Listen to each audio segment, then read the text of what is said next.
আজকে ভাই খুব নাচানাচি করছে, তার কারণ হচ্ছে আজকে ভাইয়ের জন্মদিন। এদিকে দেখছি মা ভাইয়ের জন্য খাবারটা সাজিয়ে দিচ্ছে, আর ওদিকে দেখছি সবাই পাতা নিয়ে বসেও পড়েছে, আর এদিকে ভাইয়ের খাওয়াও শেষ হয়ে গেল। তারপরে খাবারের ওখানে গিয়ে দেখছি ভাইয়ের বন্ধুরা সবাই পোজ দিচ্ছে বন্ধুরা। তারপরে এদিকে এই ভাইটা বলছে যে আমার ভিডিও করিস না।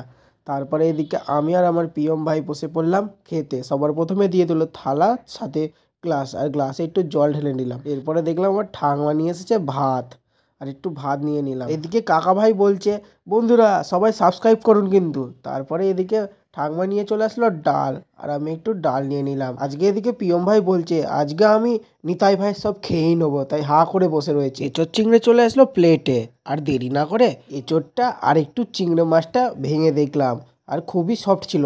তারপরে আমি সোজা ভালো করে মাখিয়ে নিয়ে নিলাম হাতে, আর ভাই পুড়ে দিল মুখে। আর এদিকে আজকের স্পেশাল রান্না ছিল চিকেন, তার সোজা আমি নিয়ে নিলাম একটু চিকেন কষা।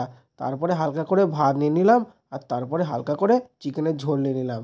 এবারে আমি একটু চিকেনের লেগ পিস খেয়ে দেখছিলাম, খেতে কিন্তু অসাধারণ ছিল। চলো বন্ধুরা, আমি ততক্ষণ পায়েস মিষ্টি খেতে থাকি। দেখা হচ্ছে একটা নতুন মিনি ব্লগে। ততক্ষণ টাটা, বাই বাই।